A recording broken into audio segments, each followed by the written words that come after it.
โดยสบายดีสวัสดี FC เบดทุกคนเด้อบ่ว่าสิอยู่ฝั่งลาวฝั่งไทยหรือต่างประเทศเนาะยินดีต้อนรับทุกคนเข้าสู่ช่อง YouTube ของสาวบุญเปียงสาวลาวเด้อเปิดภาพมามื้อนี้ทางสาวบุญเปียงเองเนาะกำลังสิแบบ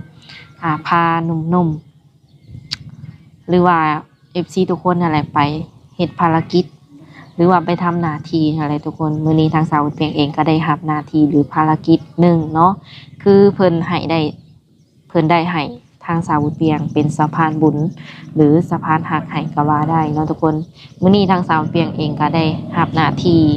ให้นำเอาข้าวสารเนาะ2 สอบเนาะทุกคน2 กระสอบข้าวสารก็คือกระสอบหนึ่งจะมีอยู่50 กิโลเนาะทุกคนอ่าคือเป็นผู้ใหญ่ใจดีเนาะหรือว่าอ้ายฮักของสาวบุญเปียงที่ว่าเพิ่นอยู่ทางไกลเนาะอยู่ทางต่างประเทศอยู่สหรัฐอเมริกาโดยแต่เพิ่นก็เลยว่าให้ทางสาวบุญเปียงเนี่ยไปเอาข้าวสารไปให้ผู้นี้แน่เนาะเพราะว่าทางเพิ่นเองก็อยากช่วยเหลือเนาะหรือว่าอยากทำบุญและเพิ่นมาบ่ได้เพราะว่าอยู่ไกลก็เลยว่าให้ทางสาวบุญเปียงนี่เนาะเป็นตัวแทนของอ้ายเพิ่นในการนำเอาข้าวสารมาให้ทางผู้สาวคนนี้เนาะทุกคนคือเพิ่นเองก็ช่วยเหลือในฐานะผู้ใหญ่ใจดีเนาะบ่ได้เข้ามาในฐานะแบบว่าสู้สาวเนาะทุกคน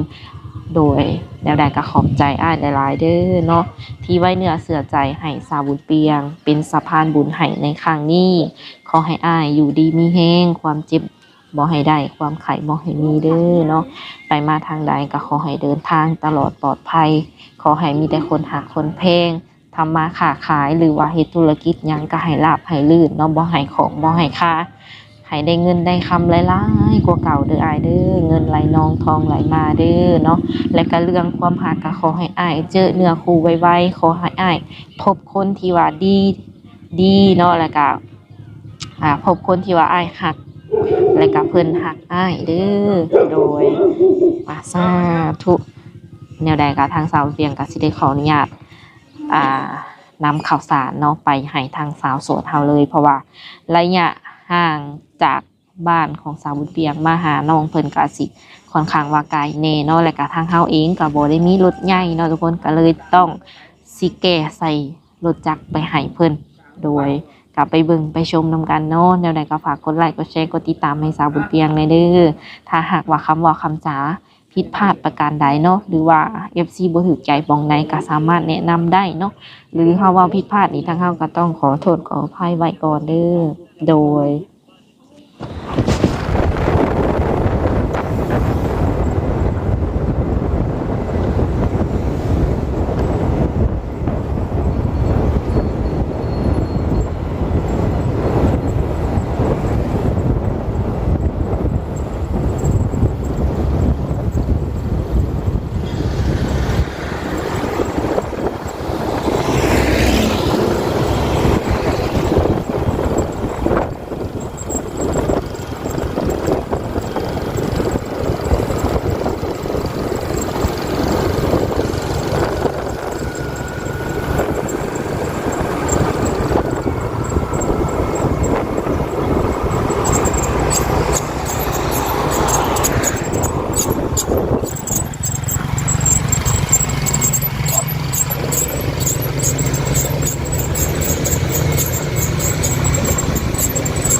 ตอนนี้ก็มาฮอดเป็นทียังห้อย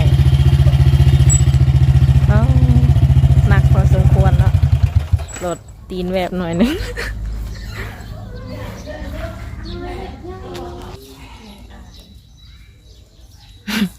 ก็สิพากันมานั่งโอลมกันก่อนเนาะ น้องไข่มุกขอมาป้าไว้ซื้อได้ไข่มุกเอ้ยฝากไว้ก่อนก็ได้ตีนี่ได้บ่น้องไข่มุกได้เพิ่นว่าสบายดี สบายดี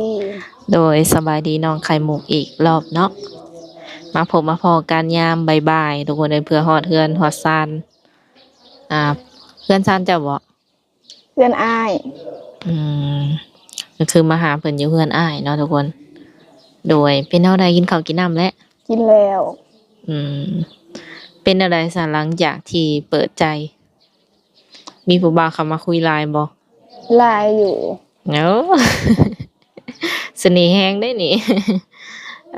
บ่ติเนาะคนเป็นตาฮักคนคุยกับสิหลายแหน่แม่นบ่ โดย ตอนนี้เดะซะน้องหลาแบบว่าตัดสินใจได้แล้วบ่ว่าสิเลือกไผ ยังบ่ได้ เออมีคนใดที่ว่านำหน้าไปแล้วบ่ตอนนี้ แบบว่าคล้ายๆแบบว่าคือประมาณนี้นะที่ว่านำหน้าไป มีแล้วเนาะอยู่ทางไหนน้องล่ะ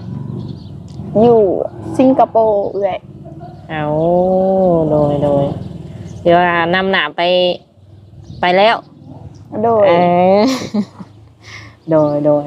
แต่บ่ทันได้ตัดสินใจคบเป็นแฟนบ่ แม่น อืมเพิ่นก็ดูแลเทคแคร์หรือว่าโทรมาดูอยู่บ่น้องล่ะ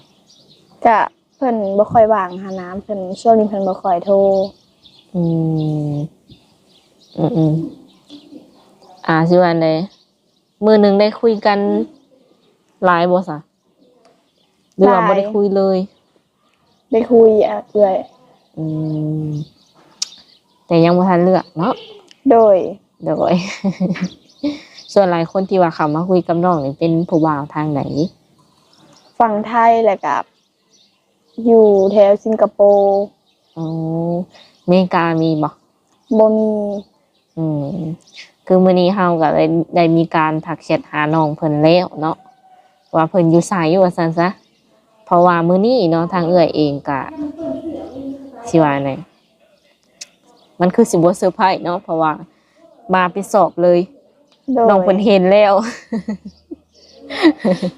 ก็คือมีผู้ใหญ่ใจดีเนาะเพิ่นได้ให้เอื้อยนี่เป็นสะพานบุญให้คือน้องว่าบ่ได้เฮ็ดให้เฮ็ดนาเนาะ โดย ก็อยู่กับป้า2คนแม่นบ่ แม่น โดยเพิ่นก็เลยว่าให้เอื้อยนี่มาเป็นสะพานบุญให้แทนเพิ่นถึงว่าเพิ่นจะบ่ได้เอามาให้ด้วยตนเองก็ซ้ำว่าเพิ่นเอามาให้เนาะ โดย เป็นผู้ใหญ่ใจดีจากอเมริกาเคยได้ยินบ่ เด็กเคยได้ยินเอื้อย อเมริกาหรือว่า USA เนาะทุกคนกาไกลแสนไกลเนาะเคยไปบ่ซะ บ่เคย ได้แต่เห็นในคลิปเนาะ โดย โดยไกลแสนไกลเนาะแต่ว่าเพิ่นก็มีน้ำจิตน้ำใจหลวงหลายเนาะอยากซอยเพิ่นก็ได้ซื้อข้าวฝากมาให้น้องเพิ่น2 กระสอบข้าวสารเนาะบ่แม่นข้าวเปลือกได้เป็นข้าวสารตัวนี้เคยซื้อแม่นบ่ ซื้อก็ซื้อเป็นสอบแบบนี้เลยบ่ แม่น โอ้กระสอบหนึ่ง50 โลนี่กุ้มประมาณจักเดือน กับ2 เดือนไป โอ้สำหรับสอบหนึ่งแม่นบ่ โดย อันนี้ก็คือสิกุ้มเดือนหรือว่าเดือนกว่าพุ่นแหล้วซะเนาะ แม่น 2 เดือนปลายนำว่า2 เดือนปลายก็ประมาณ4 เดือนจ้ะเคยหลายผิด ถูกบ่ แม่นเอื้อย บ่ได้เลี้ยงเป็ดเลี้ยงไก่เนาะ เลี้ยงอยู่เรือนป้าน้องเลี้ยง ก็มีแต่ว่าคือทางเพิ่นเองก็ซอยด้วยความเต็มใจเนาะ โดย อยากซอยแบบว่าฐานะผู้ใหญ่ใจดีเด้อบ่ได้มาในแบบว่าสู่สาวเนาะมาในฐานะแบบผู้ใหญ่ที่ว่าเพิ่นเอ็นดูแล้วก็อยากช่วยเหลือน้องหั่นแหละเพิ่นก็เห็นเจ้าสิว่าไดฮู้จักความเอาง่ายๆก็เนาะแบบว่าอยู่กับป้าดูแลป้าเบิ่งแยงเพิ่นแบบกตัญญูเนาะ โดย เฮ็ดนั่นเฮ็ดนี่สู่แม่สู่ป้ากินแม่นบ่โอเคมีแต่ว่าทางเฮาก็ได้เอามาฮอด เจาะถึงเป็นทีห้อยต่อไปก็ให้ทางน้องเนาะขอบใจอ้ายเพิ่นแล้วก็อวยพรให้อ้ายเพิ่นแน่เนาะที่ว่าเพิ่นมีน้ำจิตน้ำใจฝากเขาให้ขอบใจไอไลเดอร์ที่อ่ะยส่งกมือขึ้นลงละ ขอบใจไอไลเดอร์ที่ส่งข่าวมาให้น้องขอให้ไอสุขภาพร่างกายแข็งแรงมีความสุขหลายลงมือแล้วก็อวยพรน้องละ ๆขอให้ไอสุขภาพร่างกายแข็งแรงมีความสุขหลายๆเพราะว่าปีใหม่ก็สิเข้ามาแล้วอย่างนี้ แม่ นะ นให้อายเพิ่นได้คุยไวๆเนาะ โดย เอ้ยอวยพรน้องเพิ่นอวยพรยังบ่ทันข่อยเก่งปานใดเชื่อไหนได้เรื่อยอยู่ติน้องล่ะได้หันได้นี่เรื่อยอยู่แล้วว่า โดย แต่ว่าอวยพรยังบ่ทันข่อยเก่งบ่ แม่น มีแต่ว่าให้น้องไปฝึกไปซ้อมเติมเนาะ โดย เผื่อว่ามื้อหน้ามื้อในเพิ่นยื่นมือเข้ามาซอยอีกก็พอได้แบบอวยพรให้เพิ่นได้หลายว่าซั่นซะดีใจอยู่บ่เลย ดีใจ อืม แบบว่าแยกบ่ออกเลยน้องเพิ่นดีใจหรือว่าเพิ่นเสียใจแบบเพิ่นก็คือแบบนี้เนาะก็แบบมีโมเมนต์ที่ว่าเสียใจหรือว่าตลกที่ฮาน้ำหมูอยู่บ่ มี แล้วก็หัวก็ยังก็ให้เนาะบ่ หรือว่าแบบชิวๆแบบจำนี้เลย กะมีหัวมียิ้มแน่ อืมเป็นอะไรน้องอยากคุยหรือว่าอยากขอบใจเพิ่นหลังไมค์อยู่บ่สำหรับอ้ายคนนี้ ก็คุยกันไปก่อนก็ได้ อืม เพราะว่าน้องก็ยังบ่ฟ้าวตัดสินใจหั้นนะ อืมในความคิดน้องก็อยากคุยหรือว่าอยากขอบใจเพิ่นหลังไมค์เพิ่มเติมอยู่เนาะ โดย ก็มีแต่ว่าแล้วแต่อ้ายเพิ่นสิเห็นสมควรคันว่าอ้ายเพิ่นอยากทักมาหลินนำก็มีแต่ทางเขาสิได้ติดต่อให้เนาะคันว่าเพิ่นบ่เป็นหยังอยากส่งเสริมน้องเพิ่นก็มีแต่เฮาก็สิได้มอบข้าวให้แต่ซ้ำนี้แล้วก็เรื่องคู่เรื่องคิงเนาะ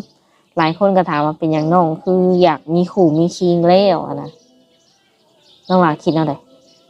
น้องคิดว่าแบบน้องก็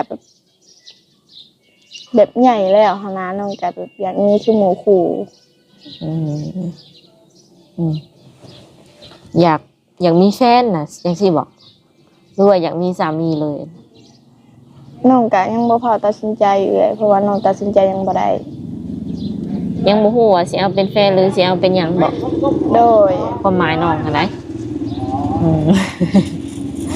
โดยเฮ็ดได้บัดนี้ไผสิเอาเข้ามาให้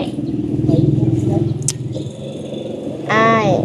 เพื่อนซ่านน้องกับแบบว่าเพื่อนอ้ายนี่ไกลกันบ่ กะบ่ได้ไกล เพราะว่าเฮาก็ได้มีการถามน้องเพิ่นอยู่เนาะว่าให้เอาสิ่งของไปส่งอยู่หวังใดเนาะแต่น้องเพิ่นก็ว่ามาส่งอยู่เพื่อนอ้ายแม่นบ่ แม่น แต่ก็เอากลับเมื่อได้เนาะ โดย ให้อ้ายเพิ่นมาส่งว่าซั่นคันย่อเองได้ซั่นสิย่อขึ้นบ่ บ่ขึ้น โดย50กิโลน้องหล่ะหนักจักโล นับ47 โอ้แสดงว่าเขานี่หนักกว่าน้องอีก บ่ได้เนาะทุกคนยอมบ่ได้คือตอนนี้ก็ยังสมมุติว่าคนใหม่เข้ามาเรื่อยๆนี่ก็ยังสิเปิดโอกาสให้เพิ่นเข้ามาอยู่บ่ เปิด อ๋อสรุปแล้วตอนนี้ก็ยังโสดอยู่เนาะแต่ว่าก็มีคนคุยอยู่แต่ยังโสดบ่ได้ปิดใจแม่นบ่ ยัง เฮ็ดหยังสัตว์ทุกมื้อนี้น้องล่ะ จะแบบเฮ็ดเวียกทันเวียกซานคือเก่า โอ้ แบบเบิ่งแย่งป้าหั้นนะ บ่ได้มีแบบว่าผู้ใหญ่สนับสนุนเรื่องการค้าขายบ่ บ่ ก็ยังบ่มีประมาณนั้นเนาะ โดย ก็อยู่กับป้ากับหยังไปก่อน แม่น เวลาแบบว่า ผู้บ่าวทักมาคุยนี่นะน้องอะก็แบบว่าลมหลายอยู่บ่น้องกับเจ้าอะ ลมหลายเอื้อย บ่ได้คือในกล้องนี่แม่นบ่ โดย ก็คือในกล้องเพิ่นจะเว้าน้อยเลยเนาะส่วนสาวมันเปียงก็สิน้ำท่วมทงแม่เว้าไปเลยมื้อนี้สิพากันไปไส ไปนา ไป ออกไปนาอ้าย สิพากันไปเอาหยังอะนะ ไปหลินอยู่นา อย่าเนาะไปหากบหาเขียดบ่ได้หาบ่ บ่ ไกลบ่นาแบบบ่อนที่เฮาสิไปเลินนี่ก็ บ่ไกล เป็นแบบเป็นหนองเป็นหยังบ่ ก็มีหนอง2หนอง อืมแบบวิวแบบบรรยากาศดีๆนะเนาะ โดย อืมไปหลายคนบ่ ไปหลายคนเลย ปีใหม่นี่เด้ซะแบบจะไปเข้าดาวอยู่ไสเนาะ น้องก็ยังบ่ฮู้ แต่ละปีก็มีคู่เข้าดาวนำเขาบ่ บ่มี แต่ละปีว่ากันเฮ็ดหยังกินหยัง อยากกินแบบพวกลูกชิ้นฮอทดอกไปแบบนี้หั้นนะ อืม บางเทื่อก็แบบหมูกระทะอีหยังหั้นนะ แบบเข้าดาวน์เบิดมื้อแบบเบิดสอดแจ้งเลยบ่เคยฮอดแบบ เข้าดาวน์จนสอดแจกเคยบ่ บ่ เข้าดาวน์แบบใดแต่น้องกินแบบกลางค่ำกลางคืนพากันกินอิ่มแล้วนอนบ่ แม่น อ๋อย่านว่าแบบว่าอยู่แฮปปี้นิวเยียร์แบบ จนอันสิว่าในเที่ยงคืนเนาะมันเป็นมื้ออันใหม่ปีใหม่เด้ โดย บ่เคยอยู่กับเพิ่นบ่ บ่ แบบป้าเฮาเพิ่นก็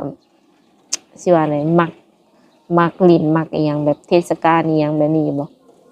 แม่น คันฮอดปีใหม่แล้วก็พากันซื้อหมูกระทะมาสู่กันกินบ่ แม่น บ่ไปบ่ไปลิ้นน้ำเขาปาตรงปาตินี่ บ่ เป็นอะไร น้องบ่มักไป คันไปแท้ๆป้าเพิ่นอนุญาตอยู่บ่ บ่อนุญาตเพราะว่ามันบ่แม่นสิ่งดีหั้นนะ คันอยากไปก็แม่นว่าป้าเพิ่นบ่ให้ไป โดย โดยได้ยินข่าวๆแบบ FC เพิ่นจะมาหาอยู่บ่ จะได้ยินอยู่ คัน FC เพิ่นสิมาหานี่ได้จ้ะสะดวกให้มาอยู่บ่ มาได้เลย โอ้พร้อมให้มาแม่นบ่ โดย เอาให้มาหาเฮือนอ้ายนี่บ่หรือว่าหาอยู่ไส น้องก็ยังบ่ฮู้บางเทื่อน้องก็อยู่เฮือนน้องหั้นนะ อยู่เฮือนเจ้าเอง แม่น อันหมายถึงเฮือนป้าน่ะบ่